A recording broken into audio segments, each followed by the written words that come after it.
Lagunya keren ya. Ku bersedia hidup kudus tak bercela, takkan lagi dalam percintaan dunia. Ajarku berpikir seperti dirimu, bawaku Tuhan dalam perjuanganmu. Lagu ini menggambarkan suatu hari kita bisa sampai di titik kita menjadi huios, anak Allah yang sah, berkeadaan teknon, berkeadaan seperti Bapa kita. Dan goal hidup kita hari-hari adalah seperti Yesus. Kita di sini.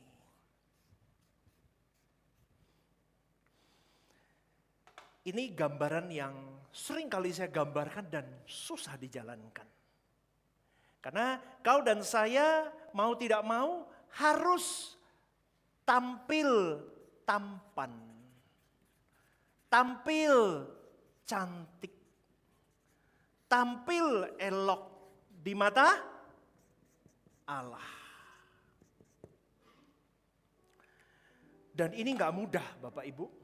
Ketampanan dan kecantikan seorang pengikut Kristus itu tidak mudah. Dunia hari ini mengejar kecantikan, ketampanan yang fana. Kulit mulus, body bagus, rambut terurai bagus, apalagi feed Instagram rapi, semua dipoles, semua disusun begitu rupa, karena dunia menikmati itu. Dan kita ingin dinikmati dunia. Dan kita ingin tampil tampan, tampil cantik di mata dunia. Betul apa enggak betul? Siapa yang ingin tampil tampan dan cantik? Saya mau. Kalau enggak pendetanya dulu enggak ada yang berani angkat tangan. Siapa yang mau tampil tampan dan tampil cantik? Angkat tangan. Siapa yang mau tampil lusuh? Angkat tangan. Siapa yang enggak punya tangan deh? Kesel saya, nggak ada yang angkat tangan. Ya, semua pasti mau tampil cantik dan tampil tampan. Saya mau puterin satu video singkat aja. Ini saya nemu di TikTok. Coba tampilin dong, matiin lampunya. Ini ada suaranya nggak? Oh bentar. Ini lihat ya wajahnya Bapak Ibu.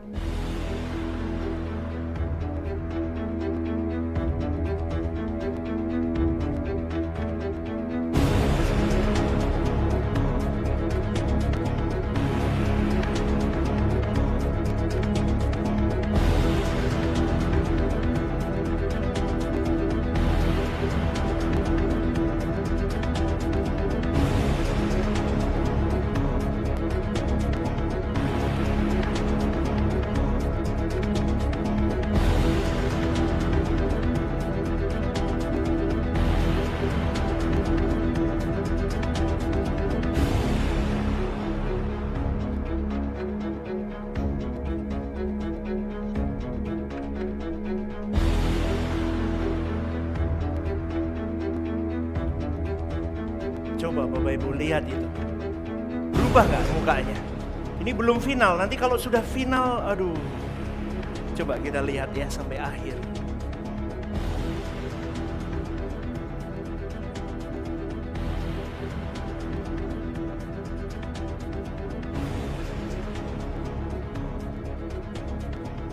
Coba itu mukanya jadi umur berapa itu Bapak Ibu?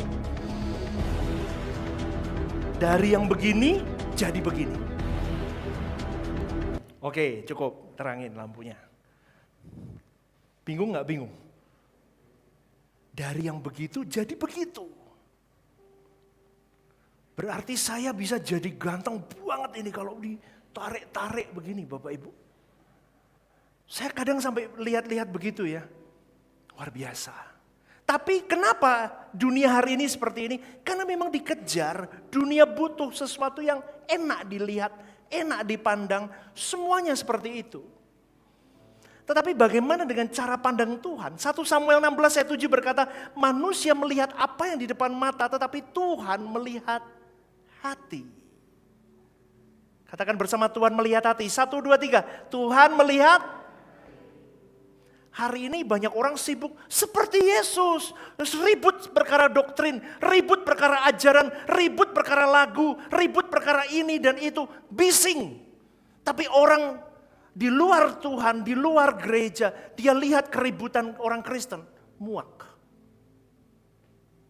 Betul? Itu menampilkan kita tidak cantik, tidak tampan di mata dunia. Bukankah Kristus membawa damai?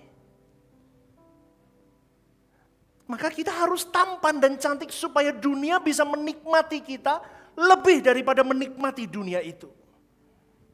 Maka pada pagi hari ini saudaraku, saya mau mengajak kepada kita semua bahwa nilai atau kelas manusia itu bukan pada penampilan fisiknya. Tetapi tidak boleh dikatakan fisik tidak penting. Tetap harus kita rawat, kita jaga, kita buat yang terbaik. Tetapi ada yang lebih penting dari hal itu adalah seberapa jauh inner dari manusia itu berjuang untuk bekerja keras, memulihkan gambar Allah, menempatkan rupa Allah, dipulihkan dalam hidupnya, dalam hari-hari hidup mereka. Karena kecantikan dan ketampanan sejati bukan soal filter wajah.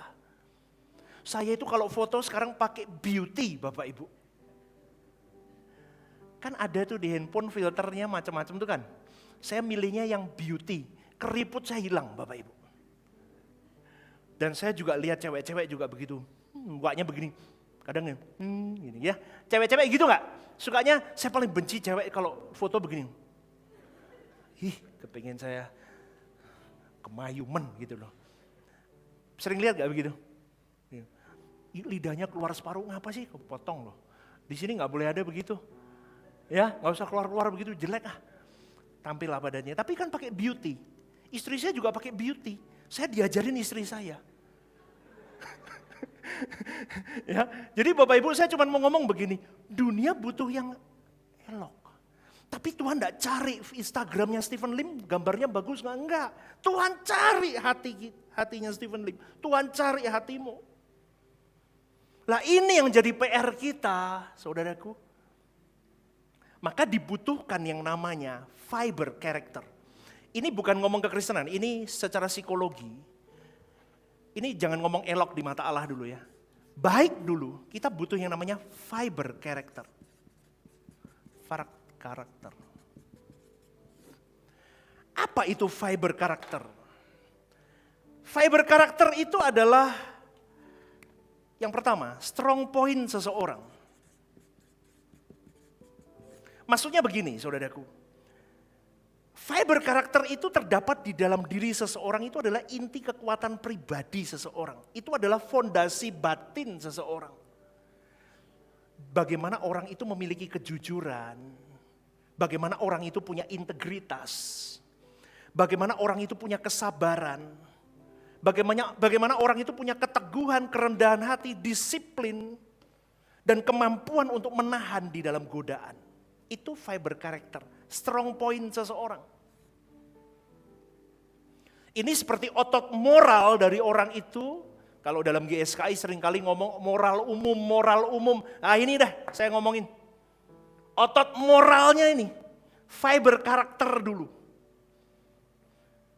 Otot moral yang tidak kelihatan tapi menentukan kualitas hidup someone. Anda mengikuti sampai di sini? Poin yang kedua, fiber karakter itu apa? Fiber karakter di dalamnya ada idealisme dan integrity.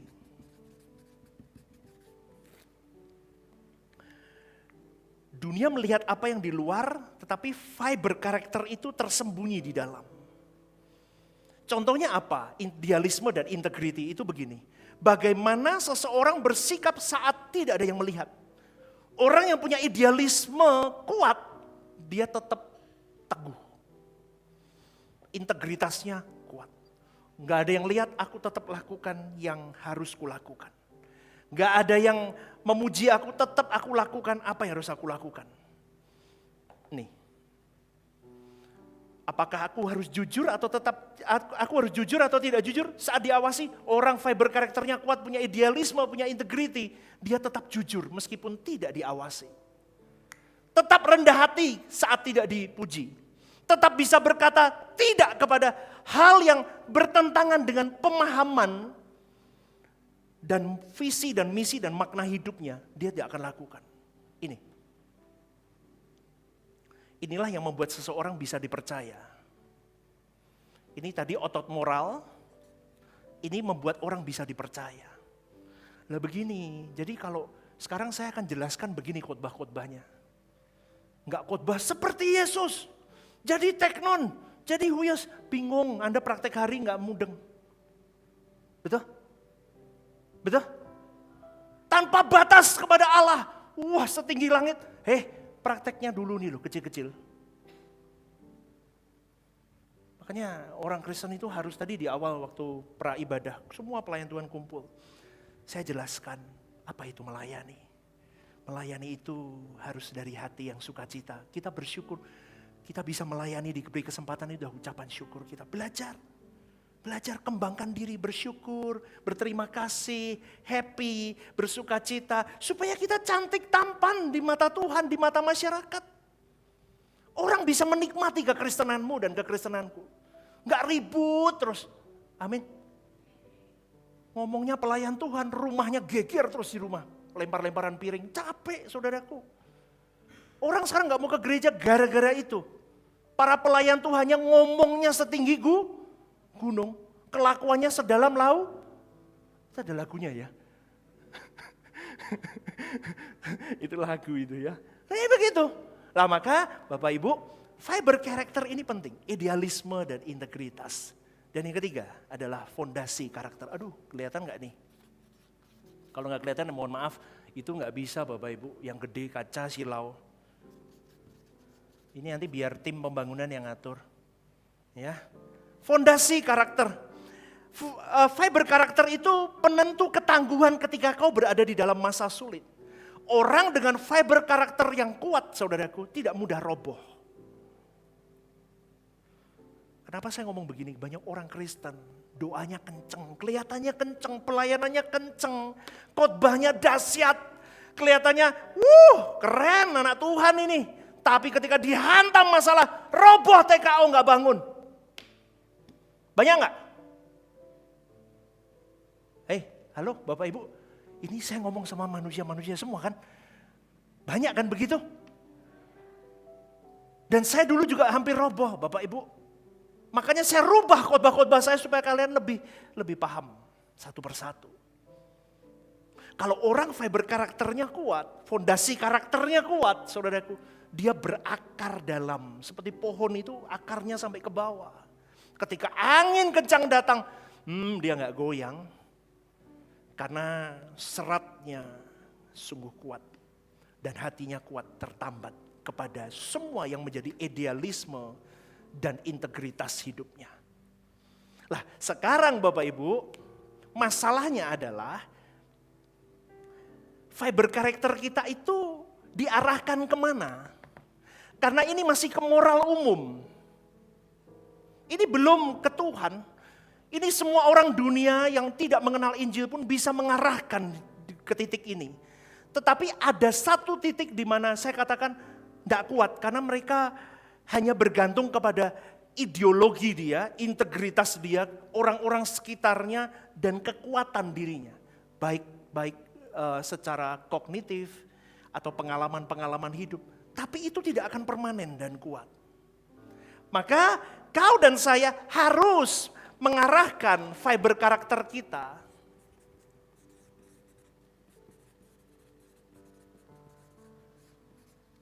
ke Tuhan.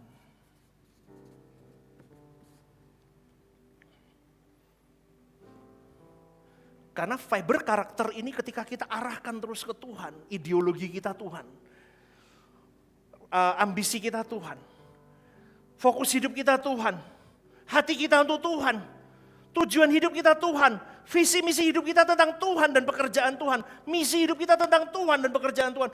Itu lama-lama saudaraku kita tenggelam di sini. Itu akan berakar kuat. Yang akhirnya saudaraku. Dari tadi strong point hidupmu. Karakter fondasi karaktermu semua diarahkan ke Tuhan. Akarnya itu semakin kuat. Semakin besar, semakin berotot, semakin kuat. Dan ketika badai hidup. Orang yang di dalam Tuhan dan orang di luar Tuhan, hasilnya beda. Anda sampai di sini mengikuti enggak? Beri tepuk tangan dulu untuk Tuhan. Nah, belum, ini masih awal-awal Bapak Ibu. Maka, pada pagi hari ini saya ingin melihat bagaimana, Anda harus melihat bagaimana fiber karaktermu. Ini yang Tuhan incar. Bapak Ibu, fiber karakter ini ada strong point, ada idealisme, ada integrity ketika kau arahkan ke Tuhan terus. Baru lagu tadi, kekudusan itu real kau lakukan. Kekudusan hidup, yes. Kekudusan caramu berpikir, berkehendak, berucap, semua baru bisa jalan. Kalau enggak tuh omong kosong. Tuhan berkenankan aku selalu ada di samping. Stop. Enggak akan diperkenankan kalau kamu enggak kudus. Enggak bisa. Tuhan sendiri yang ngomong, kuduslah kamu sebab aku. Kalau kamu enggak kudus, kamu enggak bisa. Kau tidak bisa menemui aku. Tapi orang Kristen sibuk, kudus hidupnya, suci. Tapi omong di mimbar, di kelakuan, hari hidupnya busuk. Banyak yang begitu. Di sini gak ada. Semoga di luar gak ada juga. Itu dulu. Maka dibutuhkan ini, fiber karakter, idealismemu, integritasmu, disiplinmu. Disiplin, gak usah ngomong, gak perlu ngomong. Gak usah lihat, gak perlu dilihat. Gak usah komentar kalau kamu gak tahu urusannya. Amin. Banyak orang sering komentar. Padahal gak tahu urusannya. Dosa. Maka Bapak Ibu, kalau kita mengerti akan hal ini, maka kita mengerti bahwa Tuhan menciptakan manusia dengan gambarnya, imago Dei. Dan dosa merusak gambar Allah dalam hidup kita. Maka boleh saya katakan ketampanan dan kecantikanmu bukanlah tentang bagaimana penampilan lahiriah kita. Tetapi tentang hal restorasi hidup kita. Restorasi hati kita. Restorasi hidup kita. Restorasi bagaimana cara kita bertuhan dengan benar. Karena kecantikan atau ketampanan seorang percaya adalah kecantikan yang berprogres. Berproses. Moving forward, tapi pasti. Katakan amin. Kemarin, minggu lalu masih suka marah-marah. Hari ini masih marah, enggak apa-apa. Tapi dikurangi. Loh, enak atau pendetanya? Bukan langsung, stop, enggak bisa. Itu pendeta Sinting ngomong begitu. Coba ada ya yang bisa udah deh, masalah apa deh. Kebiasaanmu minum kopi. Tiba-tiba di-cut. Kan gak mungkin. Loh berarti pastor memberi ruang untuk berdosa. Bukan. Tapi logik deh, wajar. Terus seberapa cepat pastor perubahan pertobatanku? Ya tergantung kamu sama Tuhan. Bukan saya yang ngasih tahu. 3 bulan, 2 bulan, tergantung kamu. Kamu mau bawa fiber karaktermu ini sampai ke titik ini berapa lama? Itu hajarannya di mana? Di kamar doamu. Katakan amin. Punya waktu saat teduh, punya waktu bersama dengan Tuhan. Hari hidup mulai hati-hati, bener hati-hati. Hati-hati di perjalanan terus dengerin lagu. Lagu gereja maksud saya. Dengerin, menjadi kekuatan. Terus berjuang. Itu berprogres. Istrinya bawel, ngoceh terus. berprogres. Gak bisa istrimu bertobat langsung, gak bisa. Tapi kamu dulu berubah untuk tidak bentak dia. Amin gak nih? Yang kemarin bentaknya skala 100%, sekarang coba deh 75%. Enggak! Sekarang enggak. Besoknya lagi, enggak ya. Besoknya lagi, jangan ya yang. Aduh sudah toh, sorry ya, beda. Terus turun. Amin gak deh? Berubah, tapi gak bisa langsung. Besoknya, oh malah bingung istrimu, ini ngopo ya? Ini ada apa ini? Ya, jadi Bapak Ibu, bagaimana kehidupan seorang Kristen, cantik dan tampan itu ketika kita berprogres karakter kita. Kecantikan dan ketampanan seorang percaya adalah ketika kecantikan dan ketampanannya terus digarap dalam keseharian hidup dengan mencerdaskan rohnya melalui setiap hal yang terjadi di depan matanya. Dan itu tadi hal kecil. Perkara beli apa, gak sepakat berantem. Perkara apapun lah hal kecil. Mulai kurangi. Banyak-banyak bersyukur. Lihat deh saudaraku. Nanti akan kebawa kalau hatimu penuh sukacita. Tampan di mata Tuhan, pasti tampan di mata manusia. Karena keriputnya hilang.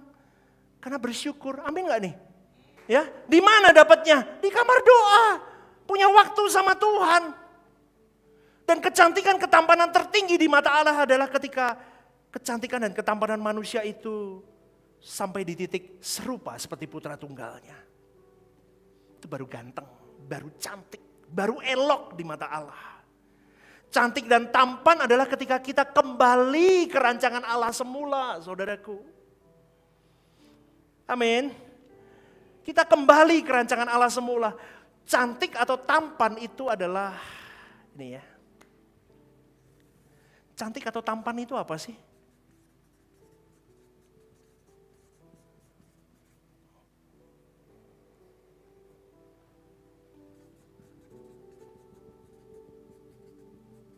Kapan kita bisa dibilang cantik? Ketika karakter Allah ada di dalam dirimu. Kau mengenakan kebenaran yang murni. Kau hidup di dalam kemurnian. Kau hidup di dalam kerendahan hati.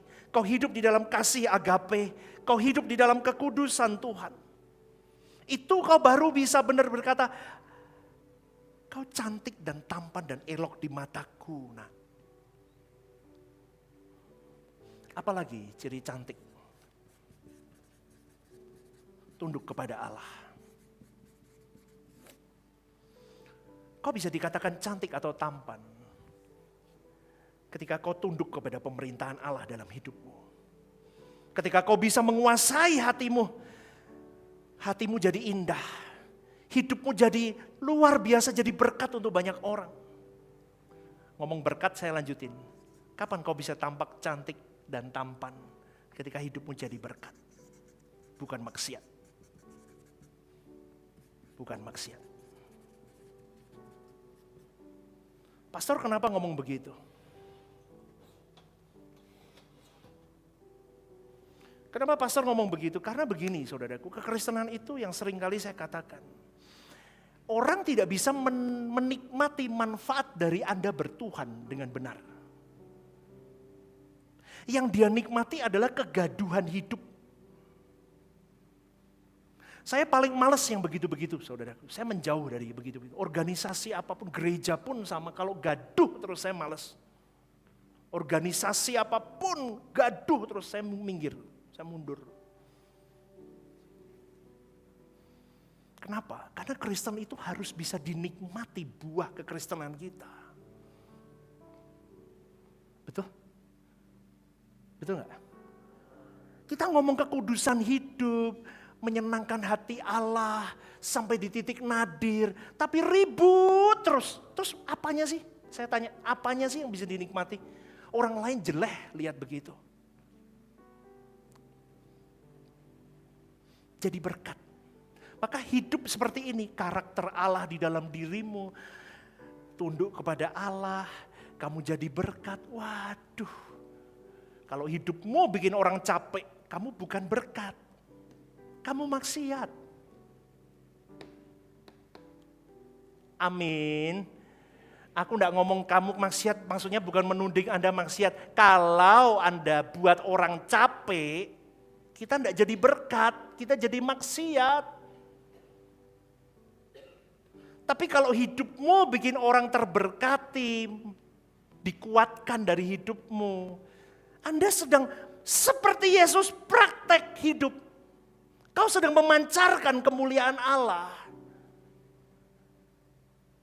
Coba dong, simpel aja, gak harus jadi pendeta, gak harus sekolah teologi, gak harus pinter SK. Pinterlah praktek firman, udah cukup dari hal kecil. Tuhan menyuruh pengampuni, coba ampuni. Coba belajar hidup rapi, kudus. Kita tuh terikat dengan banyak roh, Bapak Ibu.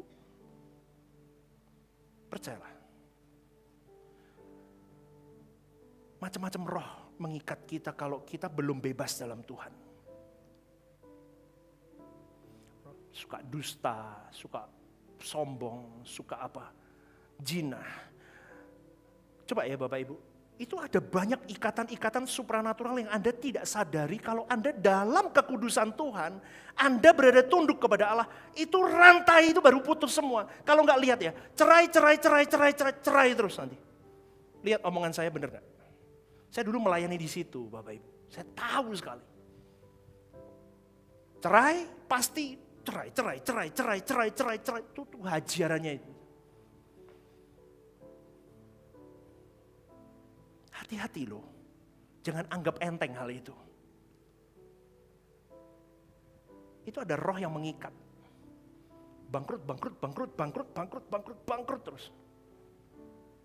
Halo Bapak Ibu, paham sampai di sini?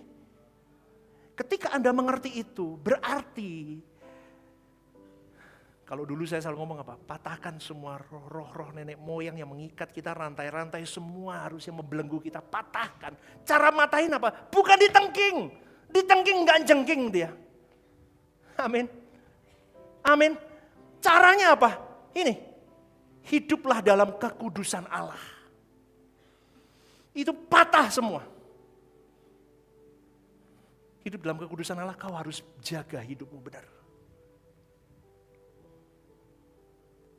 Orang yang nakal pakai duit nakal, nanti generasinya nakal semua pakai duit. Halo, Bapak Ibu pernah ketemu begitu-begitu enggak? Pernah tahu berarti aku tok berarti. Berarti memang Tuhan izinkan saya melihat itu. Saya ulang sekali lagi, Bapak Ibu pernah melihat rantai-rantai keluarga begitu? Yang pernah angkat tangan? Enggak apa-apa. Sering kan? Orang tuanya nakal pakai duit, anak cucunya nakal semua pakai duit. Hati-hati. Makanya saya bilang begini, kau harus putuskan itu. Dengan cara apa? Hiduplah elok di mata Allah, tampan cantik di mata Allah. Cantik dan tampan itu adalah identitas anak Allah yang hidupnya teratur di dalam dia. Cantik dan tampan adalah hati yang penuh damai. Cantik dan tampan adalah orang yang hadirnya membuat atmosfer berubah jadi positif. Bukan jadi negatif. Gerejanya mana? Rehoboth Semarang. Pendetanya siapa? Stephen Lim. Belajarnya apa? Suara kebenaran. Orang mikir, tapi kok kita kok gak geger ya? Kok buat biang masalah ini ribut terus ada dia. Orang bingung loh. Cik, Senin yuk ke, nggak bisa, Senin aku ada acara gereja. Selasa nggak bisa, Rebo nggak bisa, Kemis nggak bisa. Udah esok kabeh, nggak bisa, saya hidupnya di gereja. Seperti Daud. Daud ngomongnya apa? Mau tinggal di rumah Tuhan seumur hidupku. Ya saya mau seperti Daud itu, tinggal di rumah Tuhan seumur hidupku. Tapi orang batin, lah kok kelakuannya kok yang ngono tapi ya. Suaminya liatin begitu. Suaminya, hah? Mending lu nggak gereja? Lah kok kelakuanmu koyo ngono? Sama suaminya bentak-bentak atau sama istrinya bentak-bentak, sama anaknya. Nggak bisa, saudaraku. Di sini nggak ada, di luar banyak. Tepuk tangannya nggak enak. Sekali lagi dong yang banyak. Aduh. Jadi Bapak Ibu, kecantikan atau ketampanan rohani itu adalah inner shine-mu. Dan itu hanya bisa didapatkan ketika kau punya hubungan yang benar dengan Tuhan. kamar doa ini jangan diliteralkan kamar doa di dalam kamar, enggak. Tetapi dalam konteks kau tidak lepas dari Tuhan. Nyetir, ngobrol sama Tuhan. Kerja, ngobrol sama Tuhan. Maka, saudaraku, saya mau jelaskan apa itu kecantikan dan ketampanan secara detailnya. Oh, sorry, tolong dong. Sorry. Ini jangan dikasih deh, merah. Bapak Ibu, apa itu kecantikan dan ketampanan? Kecantikan dan ketampanan adalah ketika ada karakter Kristus.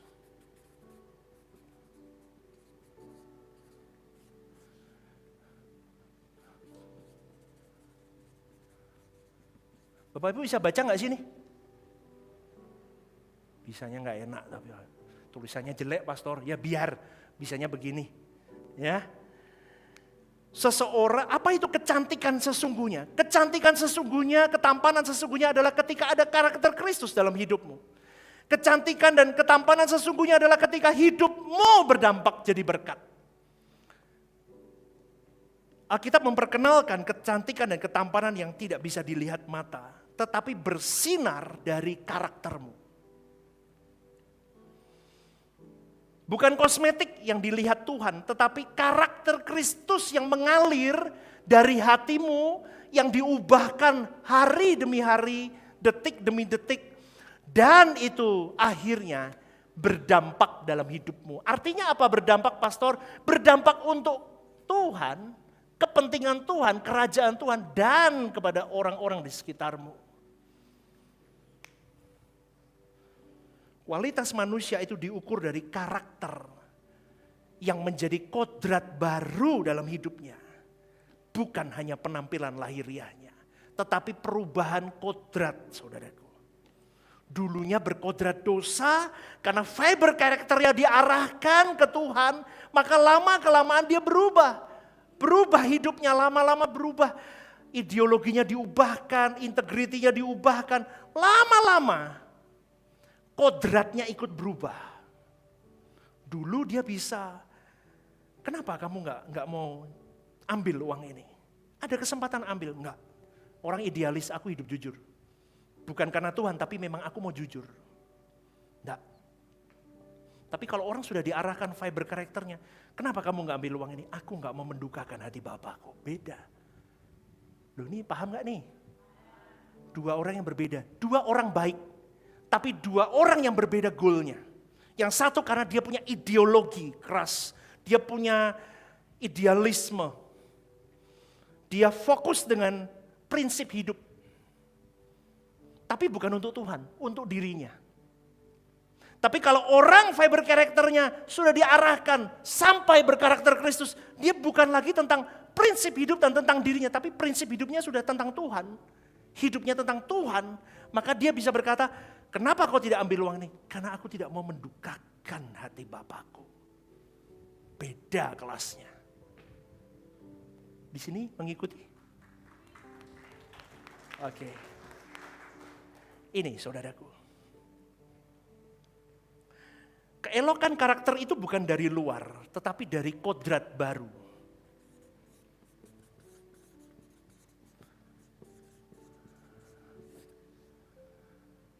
Ini kalau dalam GSKI, kodrat dosa diubah menjadi kodrat ilahi. Tetapi saya pakai kalimat kodrat baru biar lebih jelas.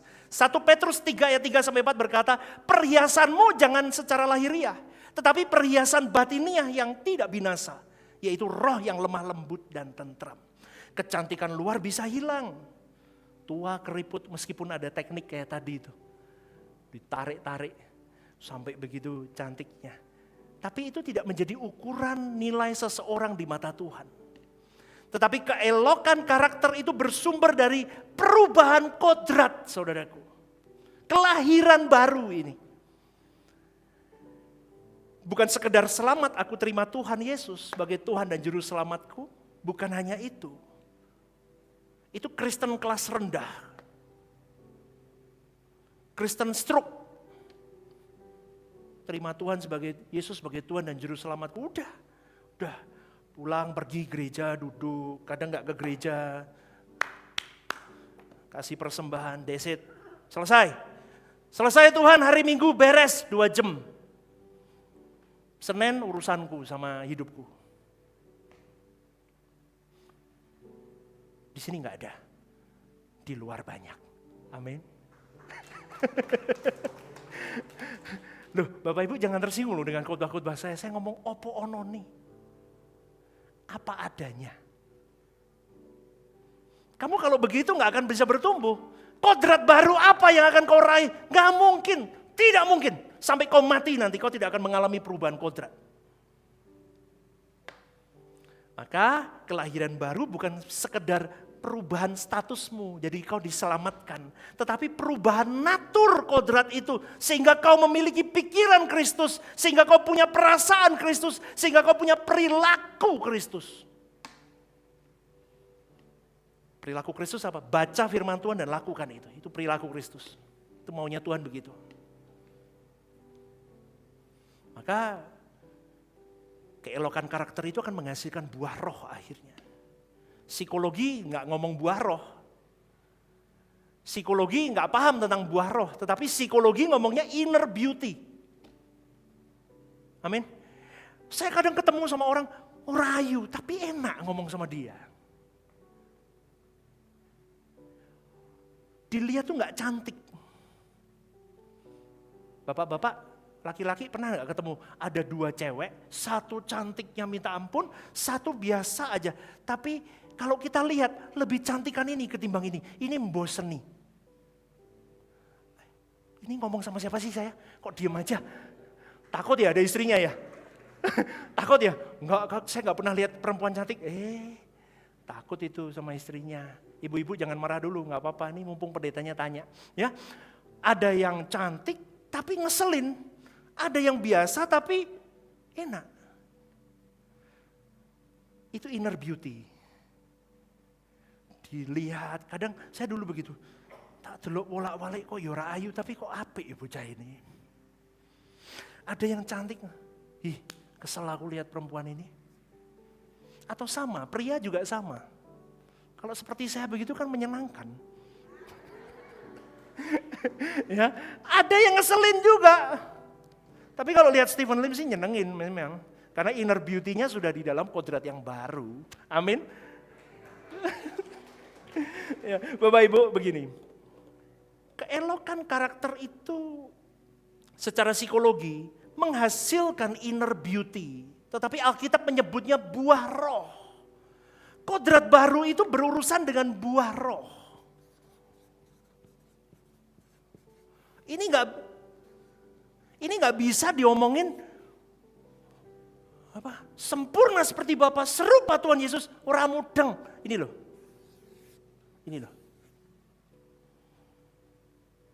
Saya tuh ngomong begini Bapak Ibu, karena dulu saya khotbahnya begitu, betul ya? Ya. Sambil ngamuk-ngamuk, hiduplah benar seperti Yesus. Lah jemaat gak tahu pathway-nya seperti Yesus kayak apa. Sekarang tak ajarin. Makanya berkodratlah baru. Cara kodrat baru ki apa meneh toh pastor? Beli di mana kodratnya? Nggak ada dibeli. Diperjuangkan dengan cara menampilkan buah roh dalam hari hidupmu. Kecantikan, nanti saya akan jelaskan buah roh. Kecantikan, ketampanan seseorang itu terlihat dari karakter Kristus yang tertuang lewat perilakunya dan berdampak hidupnya yang disebut dengan buah roh. Ini yang membuat dia berdampak.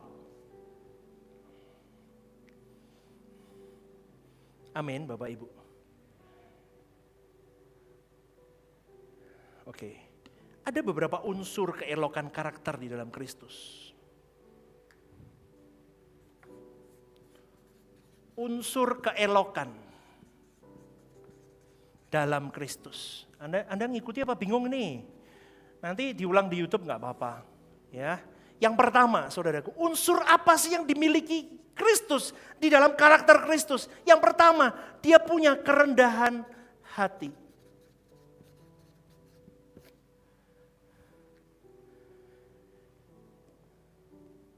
Yesus punya unsur keelokan karakter, yaitu kerendahan hatinya. Dia merendahkan dirinya sampai di kayu salib. Maka boleh saya katakan begini saudaraku, kerendahan hati adalah fondasi seluruh keelokan moral manusia. Ini akan kelihatan ketika kita ngomong, ketika kita berinteraksi, ini kelihatan. Orang boleh kelihatannya santun, senyum, tenang. Tapi sekali dia ngomong, kita ajak bicara, kita ketahuan. Ini orang ini rendah hati apa enggak? Betul? Ini saya boleh katakan fondasi seluruh keelokan manusia. Kadang-kadang makanya saya selalu ngomong sama orang-orang dekat saya, sama anak-anak saya, anak-anak rohani, anak-anak didik saya ngomong begini. Kalau kamu ngomong sama orang, kosongkan gelasmu. Paham? Kemarin pastor saya baru ini. Oh iya, sok tahu kita. Gak perlu diam, meskipun kita tahu. Tenang. Oh iya. Masuk biar dia mengisi gelas kita. Kita dapat ilmu baru. Oh oke. Rendah. Dulu saya gak bisa begitu, saudaraku. Saya gak bisa. Kerendahan hati. Yang kedua, apa yang dimiliki? Sebentar, dampaknya dari kerendahan hati apa? Orang yang rendah hati akan membuat orang lain merasa aman, merasa teduh. Tidak terintimidasi, saudaraku. Kalau berbicara sama kita, tidak terintimidasi. Dan hidupnya tidak sombong. Dan orang begini biasanya, dia beri tapi diam. Halo? Amin. Beri tepuk tangan dulu deh. Nanti ngantuk nih. Nyanyi dulu. Bapa, ku mau indah di matamu. Yuk nyanyi bareng. Dan mulia dalam pandanganmu. Disingkatnya hari hidup ini. Katakan. Ku rela batinku kau hiasi seperti Yesus, seperti Yesus, seperti Yesus, seperti Yesus, pokok keselamatanku, seperti Yesus. Seperti Yesus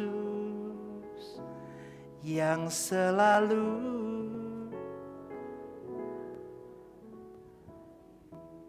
kau hiasi batinku, yaitu terus diajar fiber karakter kita sampai bisa seperti Yesus. Dan saya mau ngomong loh Bapak Ibu, gereja kita itu gereja yang teduh sekali hari ini. Beri tepuk tangan dulu toh. Loh boleh, benar saya ngomong. Rehoboth Semarang tidak ada ribut-ribut loh. Luar biasa, saya sampai ngomong, ini baru family di dalam Tuhan ini. Ini kalau makanan dinikmati hauce ini. Hauce bener, enak ini. Enak teduh, bener. Semua saling unity, saling memperhatikan. Sekarang gini loh, Rehoboth Semarang tuh luar biasa Bapak Ibu. Karena benar, Tuhan saya sudah ngomong sama Tuhan, loh Tuhan sinematiknya sebelum ibadah itu kan selalu ngomong apa? Berkarakter Kristus, the year of breakthrough into Christ. Berarti sampai Desember nanti semua orang di sini harus berjuang sampai seperti Kristus.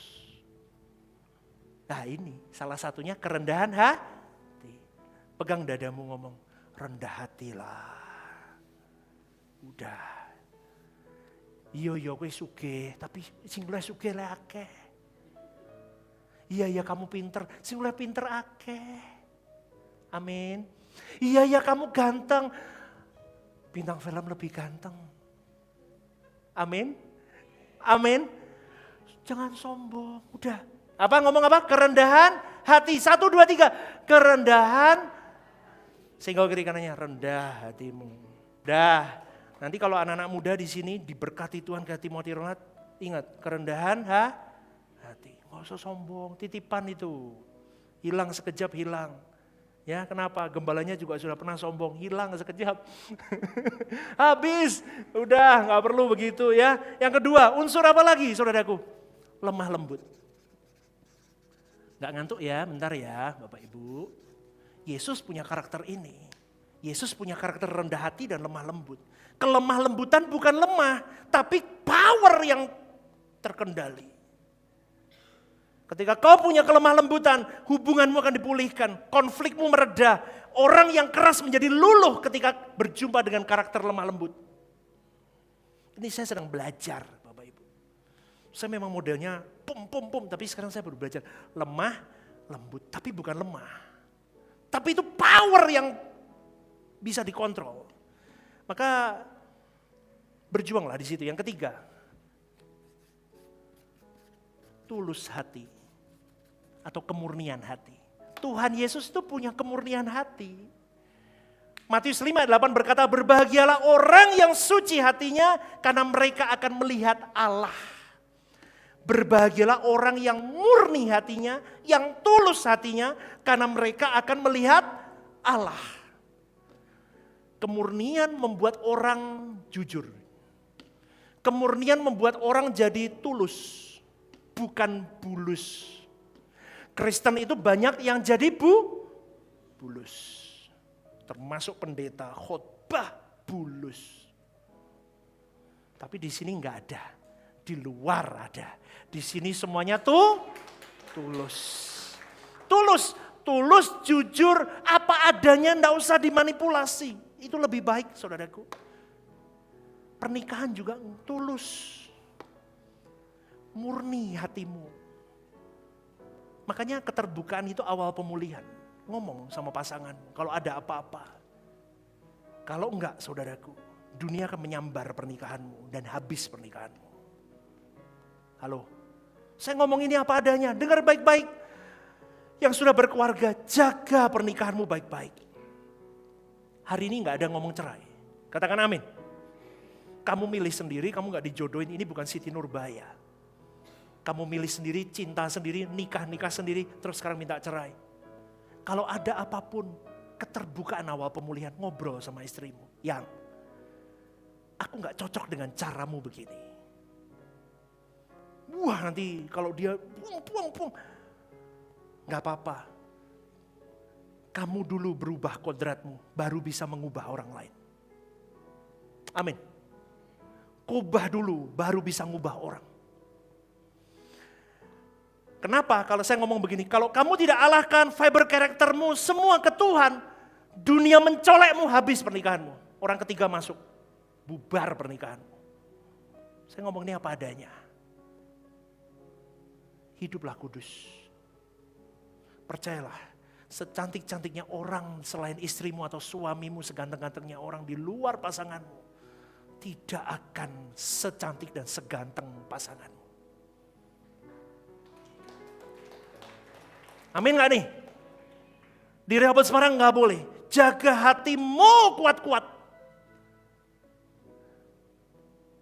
Karena setan itu seperti singa yang mengaum mengelilingi kita. Kalau lengah dikit habis. Maka tuluslah hatimu. Tulus cintai pasanganmu dengan segala kekurangannya.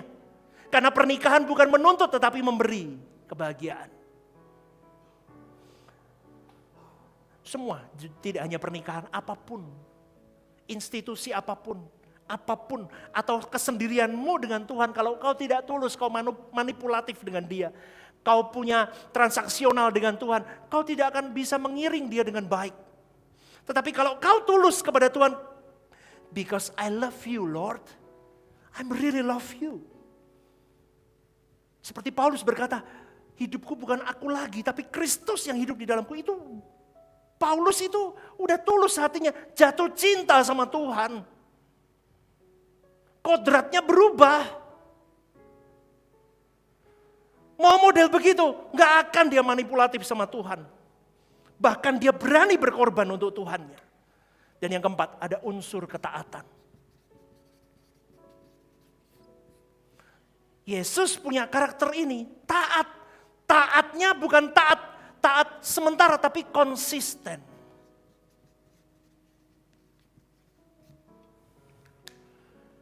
Yesus itu karakternya indah, disiplin, taat sampai akhir. Yohanes 4 ayat 34 berkata, kata Yesus kepada mereka, makananku ialah melakukan kehendak Dia yang mengutus aku dan menyelesaikan pekerjaannya. Coba, dihajar kayak apapun Yesus, Dia taat. Karena makananku melakukan kehendak Bapakku Elohim Yahweh itu. Dan ketaatan itu adalah ekspresi terdalam kasih kita kepada Allah, saudaraku. Disitulah ketika ketaatan kau hajar dalam hidupmu, akan menghasilkan tadi yang saya katakan integritas. Kau akan menghasilkan jadi seperti lagunya GSKI itu apa? Pejuang sejatimu. Ini nih, ketika kau taat, ketika kau diinjak, apapun kau taat, itu baru bisa jadi warriornya Tuhan. Kalau enggak omong kosong lah, itu semua cuma nyanyi-nyanyi lah. Pulang lupa, kau jadi apa lagi lupa.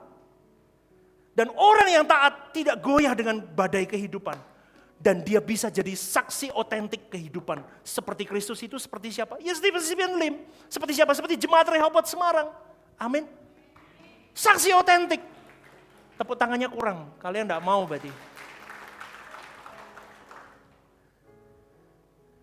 Mau lihat seperti Yesus seperti apa? Seperti saya. Jemaat Rehoboth seperti ngomong begitu. Makanya dandani uripmu yang benar. Seperti saya, seperti saya. Loh, bayar utang loh. Yesus bayar utang berarti. Halo? Halo? Paham gak nih? Kelihatannya kok rasanya lihat saya, pastor ini. Yesus diselip orang gak marah. Tapi zaman Yesus ada mobil. Tapi enggak teriak-teriak.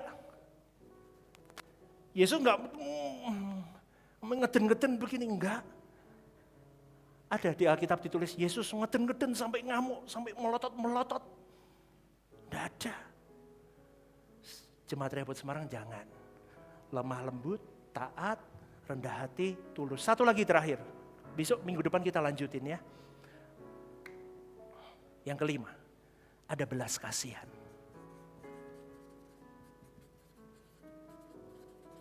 Nah ini saudaraku, ini gongnya sebetulnya.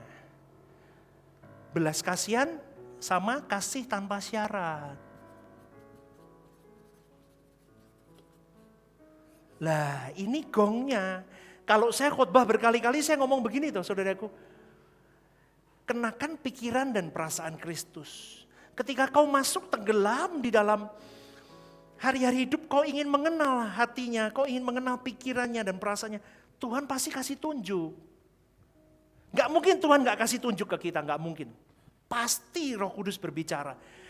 Dan yang sudah saya lakukan berkali-kali, Tuhan selalu ngomongnya begini, jiwa-jiwa. Ya ulang yuk, 1, 2, 3. Jiwa, ulang, 1, 2, 3. Jiwa-jiwa. Lu jiwanya gimana pastor? Jiwamu dulu. Gak usah sibuk sama yang lain. Lu pastor itu kakekku mau meninggal mau apa, nanti dulu. Kamu dulu. Kamu dulu. Mengasihi diri kita sendiri dulu dengan proper. Amin. Amin. Beresin tadi itu yang saya tadi dari awal fiber karakter semua dihajar. Itu caramu mengasihi dirimu itu. Bukan lotion apa, bukan. Tapi itu. Kau mengasihi jiwamu dulu supaya kau tidak masuk ke dalam neraka jahanam itu. Supaya kau bisa masuk ke langit baru, bumi baru, diperkenankan Bapa, duduk bersama dengan Tuhan Yesus, memerintah di dalam pemerintahannya. Itu caramu mengasihi dengan cara apa? Ubah itu kodratmu terus hajar. Sampai buah roh itu keluar. Baru belas kasihan itu muncul. Kamu tidak mengasihi dirimu, mau mengasihi orang lain, gak mungkin. Apalagi ngomong mau mengasihi Tuhan, omong kosong. Kasih dirimu dulu. Orang itu paling ego, betul nggak? Betul nggak? Lihat ya, kalau foto jebret, yang dilihat siapa dulu? Hah? Maksud saya lihat polisi dulu? Oh enggak, saya lihat saya dulu. Wajahku ganteng nggak ya? Betul? Tidak pernah lihat foto di sini kelihatannya. Siapa yang lihat foto, lihat dirimu dulu, angkat tangan, saya. Podo, berarti kita memang naturnya ego. Betul nggak? Naturnya ya kita duluan. Lah, maka cintai dirimu dulu, proper. Tenggelamlah di dalam Tuhan sampai tenggelam, saudaraku. Kamu nggak akan bahagia kalau kamu tidak memahami apa yang saya katakan ini. Saya hari ini bahagia di dalam Tuhan. Bukan soal uang banyak, bukan soal popularitas. Bukan soal apapun dan siapapun, tapi tentang Dia. Dan saya sudah tenggelam di situ. Ketika kau tenggelam, kau mengerti, kau berharga. Pulihkan gambar dirimu, aku anak Allah, aku berharga, aku bahkan sehelai rambutku pun jatuh, Tuhan perhitungkan. Aku berharga, maka kau baru bisa menghargai dirimu. Ketika kau bisa menghargai dirimu, baru muncul belas kasihan kepada orang-orang di luar sana yang belum menerima belas kasihan, yang belum memunculkan belas kasihan atas dirinya sendiri. Baru ini keluar. Pikiran Kristus apa? Pikiran Allah apa? Perasaan Allah apa? Jiwa-jiwa. Kamu tidak akan mikirin jiwa-jiwa kalau kamu nggak punya belas kasihan sama Tuhan. Sama jiwa-jiwa. Gak bisa. Sepikiran, seperasaan dengan Allah. Berarti apa menjadi beban Allah? Itu bebanku. Maka ketika aku mengambil beban Tuhan, ikut sepenanggungan dengan beban Tuhan, ambil bagian pelayanan, berjeri lelah, harus kasih-Mu tanpa syarat. Jangan ngomel, baru capek dikit, bising kamu. Baru keluar duit, cetiau notiau, bising kamu. Cetiau itu 1 juta. Notiau 2 juta. Captiau 10 juta. Baru 10 juta kau bising. Tuhan itu udah sampai nyawanya. Amin gak nih? Jangan merasa berkorban deh sama Tuhan. Saya aja gak berani kok. Kita belum apa-apa. Makanya kasih-Mu tanpa syarat. Aku udah melayani, kalau Tuhan tidak memberkati finansialku, ya enggak apa-apa. Aku udah melayani tapi Tuhan tidak menyembuhkan aku, ya enggak apa-apa. Yang penting apa? Aku ikut pathway-Mu Tuhan. Karena aku tahu ketika aku dipenjara dengan pathway-Mu, aku akan terus berjuang memasukkan ini semua dalam hidupku, merubah semua unsur dalam hidupku yang tidak berkenan, maka kodrat baru akan lahir dalam hidupku dan hidupku akan berbuah manis di pemandangan Tuhan. Amin. Berikan tepuk tangan. Siapa yang mau berjuang bersama dengan saya? Angkat tangan. Nanti continue minggu depan ya. Ini misi banyak, ternyata saya ngocehnya panjang loh. Gak selesai Bapak Ibu. Ya, Anda diberkati Tuhan. Ya, tampan, cantik. Nih, harus mengenakan karakter Kristus, kodrat baru, buah roh. Tadi, tak ulang sebelum pulang. Fiber karaktermu mulai. Ketaatanmu, kedisiplinanmu, fokus hidupmu, tujuanmu, visi, misi hidupmu, cita-citamu, semua itu fiber karakter. Dikunci ke Tuhan semua hari ini. Dari hal kecil. Semua untuk Tuhan. Pertama masih ngomong tok di mulut. Tapi nanti lama-lama untuk Tuhan itu punya kualitas grit. Sampai wah itu nanti luar biasa Bapak Ibu. Ini saya ngomong begini susah dijabarin tapi itu saya mengalami. Grit. Sampai orang, sampai kemarin istri saya ngomong, orang kemarin ngomong apa tentang, pokoknya begini, kekristenan itu tujuannya begini. Semua tentang hidupmu itu kamu berani lepas. Lepas bertanggung jawab ya, lepas artinya kamu berani tidak ada kekhawatiran, tidak ada ketakutan. Ke Tuhan dan peluk Dia. Udah. Di situ Tuhan akan garap hidupmu. Udah cukup deh hari ini. Amin. Amin. Orang yang tampan dan cantik di dalam Tuhan, pasti wajahnya akan ceria. Coba tengok kiri kanannya. Coba dilihat. Coba kiri kanannya lagi, gak apa-apa. Dilihat. Besok bapak-bapak kalau istrinya minta facial, minta apa, ngomong aja.